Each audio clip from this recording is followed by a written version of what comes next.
Assalomu alaykum. Bugungi mavzuyimiz SAT'dagi grammardagi eng muhim mavzu hisoblanadi. Agar bugungi mavzuni siz o'tkazadigan bo'lsangiz, grammatikadan katta ehtimol uni katta bara olmaysiz. Demak, bugungi mavzuyimiz clauses mavzusi. Xo'p, bugungi mavzuyimizda SAT'dan nimaga bizga clause kerak o'zi aslida? Nimaga biz nimalarga e'tibor qaratishimiz kerak questionlarda? Clause'lar qanaqa turlarga bo'linadi? Shularni ko'rib chiqamiz. Sizlarga har xil eshitgan bo'lsangiz kerak clause'larni, u independentga bo'linadi, dependentga bo'linadi. Haqiqatan shunaqa, lekin birinchi bo'lib siz eslab qolishingiz kerak bo'lgan narsa clause'larda clauses equals to subject plus verb. Ya'ni bu nima degani? Clause'lar bular subject bilan verb degani ekan. Demak, biza doim clause deganda miyaga nima kelish kerak ekan? To'g'ri topdingiz. Subject va verb. Tushuninglar? Okay. Clause'lar bular subject bilan verb ekan. Xo'p, nimaga kerak biz ular desangiz, gapda subject bo'lishi yoki gapda verb bo'lishi bizda bitta gapni complete, ya'ni to'liq qilib bera olar ekan. Nimaga bu narsani olganmiz degan xayol kelishi mumkin miyaga. SAT'ni agar sal bo'lsa ham xabaringiz bo'lsa, punctuation'ni qo'yish, ya'ni nuqta, virgul, semicolon bor-ku, tochka bilan virgul bo'ladi-yu. Ana o'shalarni qo'yishlar yoki hamma mana shu punctuation'larni, transition'larni to'g'ri qo'yishlar hammasi o'zi aslida subject bilan verbni aniqlab olishdan, bilib olishdan kelib chiqar ekan. Ya'ni agar siz gapda subjectni bilib olsangiz, qaysi so'z aynan subject va qaysi so'z aynan verb. Ana o'shani bilib olganingizdan keyin problemingiz, ya'ni muammoingiz hal bo'lar ekan. Subject plus verb independent bo'lganligi uchun bundan oldin bundan keyin subject plus verb ya'ni independent qilar ekanmiz. Xo'p, biz davom yerda convert o'sha gapni o'qib chiqsak, amtigi observe, ana dark rooftops absorb solar energy and convert it to unwanted heat degan gap o'tgan ekan. Ikkita verbimiz bor. Verblardan main verblardan oldin kelar ekan main subjectimiz. Demak, bu yerda comma bor, bu yerdagi mana narsa modifierimiz, buni hisobga olmaymiz va dark rooftops bu bizda subject rolini o'ynar ekan. Xo'p, bundan keyin bizda verb bormi qilar ekanmiz. Coat covering existing dark roof, spraying painting like coating. Ya'ni keyin bizda comma olingan. Helps, mana bizda helps haqiqiy main verbni berib turibdi. Qolganlar coating, painting like, prefabricated reflective sheets bu adjective, bu bunga ishlab ketayotganligi uchun biza buni verb olamiz ekanmiz. Endi nima narsa bu subject? Qarang.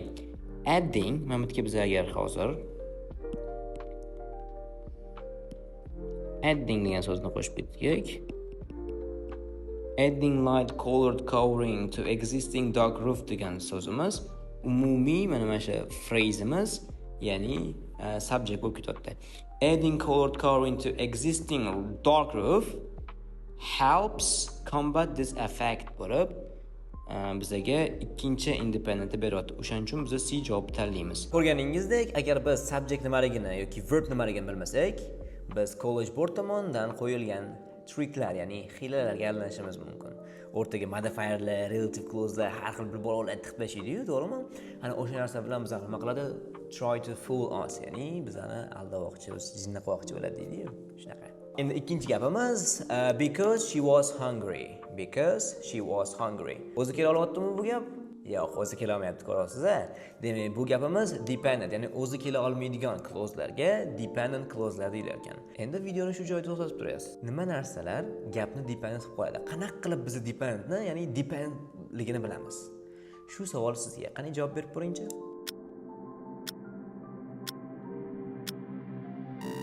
O'ylaymanki videoni to'xtatib javob berdingiz. Agar topgan bo'lsangiz tabriklayman. Bu relative pronounlar, ya'ni WH lar va subordinating conjunctionlar, ya'ni because, although, if, unless, once, mana shunga o'xshaganlar hammasi subordinating conjunction deyiladi. Biz uni gruppamizga listini tashlab qo'yamiz mana shu video chiqqandan keyin. Independent, dependent clause'larni o'zi farqlab olish bizga nimaga kerak? Nimaga men independentni bilishim kerak? Men nimaga dependentni bilishim kerak? Desa, yana xuddi shu narsa. Agar biz dependentligini bilsak, agar biz independentligini bilsak, biz punctuation'larni, ya'ni tochka, virgul, anaqalar bor-ku, shunga o'xshagan narsalarni to'g'ri qo'ya olar ekanmiz. Ularni placementlarni, ularni rullarni to'g'ri bila olar ekanmiz. Uning uchun bizga nima kerak? Subject qayerda joylashgan, verb qayerda joylashgan va subordinating conjunction qaysi gapga tegishli. Ana o'shani bilganimizdan keyin biza to'g'ri virgullarni, to'g'ri tochkalarni qo'yishni, ya'ni to'g'ri nuqtalarni qo'yishni o'rganar ekanmiz. Okay. Hozirgacha nimalarni o'rgandik? Independent clause qanaqa ko'rinishini, dependent clause qanaqa ko'rinishini va ular nimaga kerakligini, to'g'rimi? Endi qarang. Independent bilan dependent o'zi nimaga o'xshaydi? Bir vagon poyezdlarga o'xshaydi. Tasavvur qiling, mana bu poyezd. Va boshidagi lokomotiv bor, poyezdni tortib ketadigan, to'g'rimi?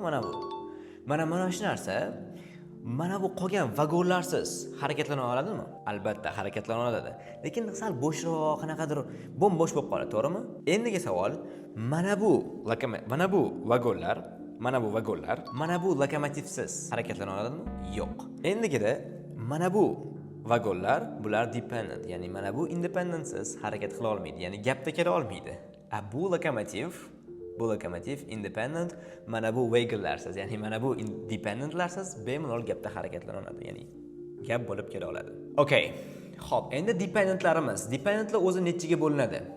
Birinchi dependent bu relative yoki adjective clause deyilar ekan. Birinchisi relative yoki adjective clause deyilar ekan. Ikkalasi bitta narsa. Xo'p, nimaga uni biz relative clause deb nomlaganmiz? Nimaga adjective clause deb nomlaganmiz? Xo'p, o'zi relative yoki adjective clause'ni vazifasi, gapdagi vazifasi bu nounni yoki subject yoki objectni describe qilib kelish, ya'ni u objectni yoki subjectni describe qilib kelar ekan. Ana o'shaning uchun ham bu noun bo'lganligi uchun nounni describe qiladigan narsa bu nima? Albatta, nounni describe qiladigan narsa bu adjective. O'shaning uchun adjective clause deb nomlanar ekan. Xo'p, nimaga unda biz uni relative clause deb nomlaymiz mana? Boyroq, sal videoni boshida esingizda bo'lgan bo'lsa, men ularni nima dedim? Relative pronoun oladi degan. Ya'ni double h da bor-ku, who, whose, whom, where, which. Mana mashlar bilan ishlatilganligi uchun, bular relative pronoun deb nomlanganligi uchun biz ularni relative clause deb atar ekanmiz. Birinchi nomini ham, ikkinchi nomini ham tushunib oldik. Xo'p, ikkinchi dependent clause'imiz bu adverbial clause. SAT ko'pchilik teacherlar uni prosta dependent clause deb qo'yishadi, lekin bu verbni, ya'ni independent clause'dagi verbni harakatini tasvirlaganligi uchun bizda buni biz adverbial clause derkanmiz. Ya'ni adverbni vazifasi, biladiganlar biladi. Adverbni vazifasi nima edi? Adverbni vazifasi verbni describe qilish, to'g'rimi? Endi tasavvur qiling, bitta clause, aynan bitta gap ikkinchi independent sentence'dagi bitta verbni ish harakatini, ya'ni describe qilib keladi, ya'ni tasvirlab keladi. Misol uchun, Laziza ate burger as if she has never eaten before. As if she has never eaten before. As if but like ana xuddi kabi deymiz. O'zbekchasiga, ruschasiga qo'y. Как будто tipa deydi-yu. O'shanaqa ma'noda kelyapti as if. Ya'ni like bor-ku ingliz tilida. Bu subordinate conjunction deyilar ekan. She but nima bo'lyapti? Subject bo'lib kelyapti. Has never eaten but verb shakli bo'lyapti. Bu gapni dependent qilib qo'yayotgan narsa mana bu yerda joylashgan. As if. Boya takrorlaganimdek, subject va verb bizda clause yaratadi. Va bu narsa independent hisoblanadi. Uni dependent qilib qo'yadigan narsa ikkita. Birinchisi relative pronouns, ikkinchisi subordinating conjunctions.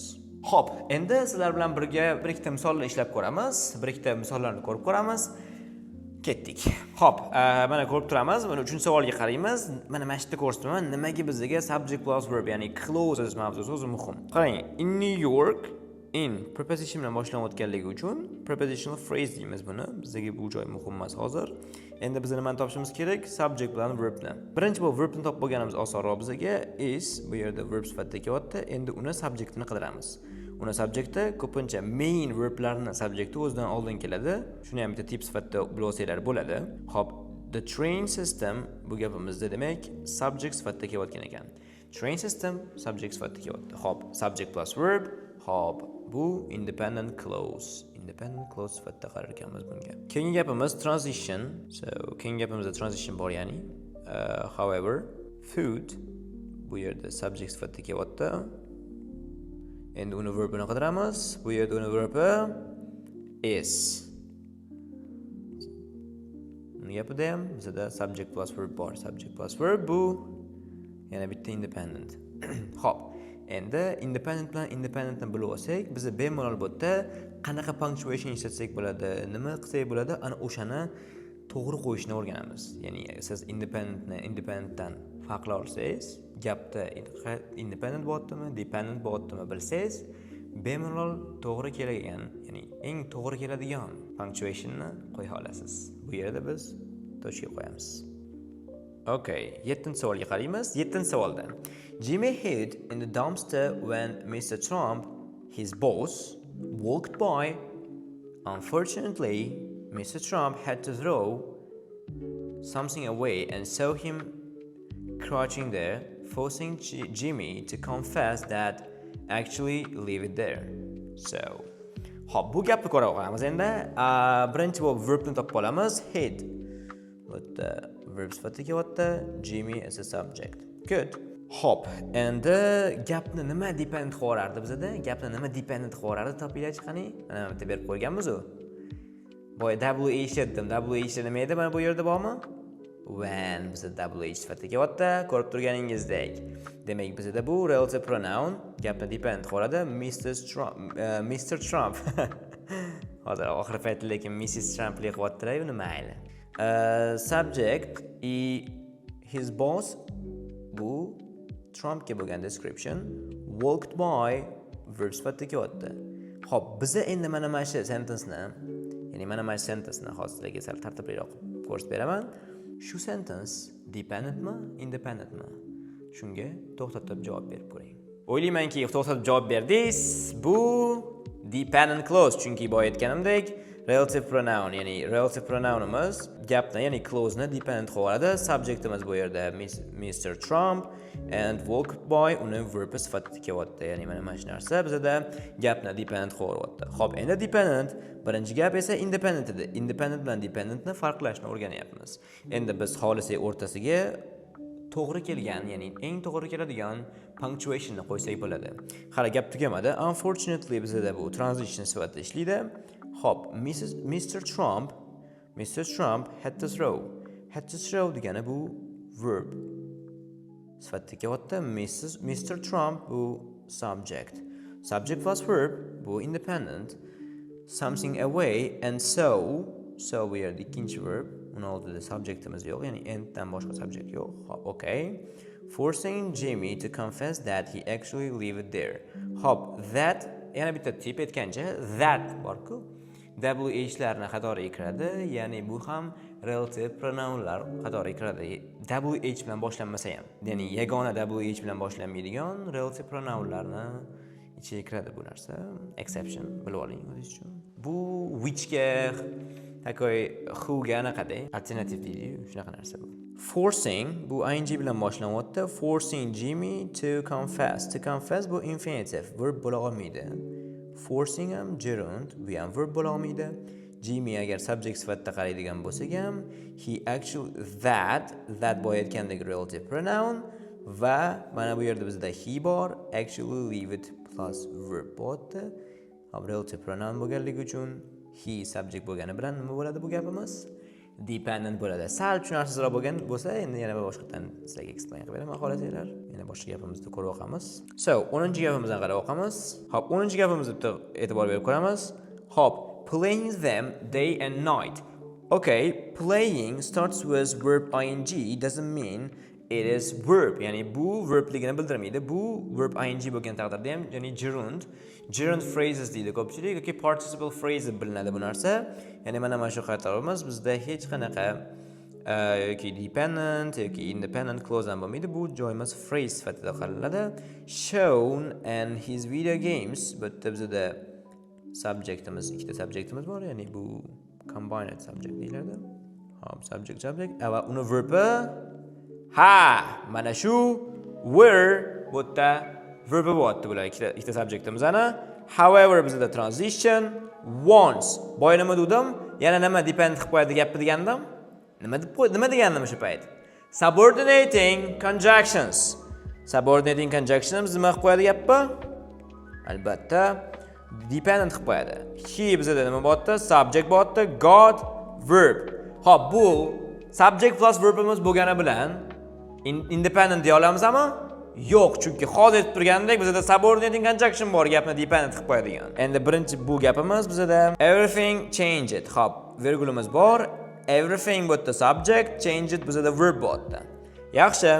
Umumiy hozir sizlar bilan birga analiz qilib chiqdik. Endi anaqa qilamiz, sal buni tartibliroq qilib ko'rsataman sizlarga endi. Bu umumiy hamma yog'ini ko'rsatib chiqqandan keyin qaranglar endi nima bo'lyapti. Birinchi joyi modifier bo'lganligi uchun bizga kerak emas. Mana bu joy bizda independent sifatida olsak bo'ladimi? Albatta independent sifatida olsak bo'ladi. Independent sifatida olsak bo'ladi. Mana bu yerda bizda transition bor. Bizda ham bitta dependent bor. Keyingi gapda bizda independent bor. Hozir agar men clauses mavzusini bilmaganimda, qaysi birisi bu yerda independent bo'ldi, qaysi birisi dependent bo'ldi bilmagan bo'lardim. Agar shularni bilganimdan keyin men bu yerda noto'g'ri punctuation, ya'ni mana bu yerdagi virgul tochka ekanligini bilmas edim. Okay. Hozircha shular. Men sizlar bilan ulashmoqchi bo'lgan narsa mana shulardan iborat edi, ya'ni clauseslar. Yana o'zingizlar kommentarlarda nimalar qolib ketdi, ya'ni nimalar uchun tura olmadim yoki qayerda nima bo'ldi, o'shalarni yozib ketsanglar bo'ladi. Agar videomiz yoqqan bo'lsa, obuna tugmasini bosib qo'ying va albatta like bosishni ham unutmang. Rahmat kattakon, stay tuned.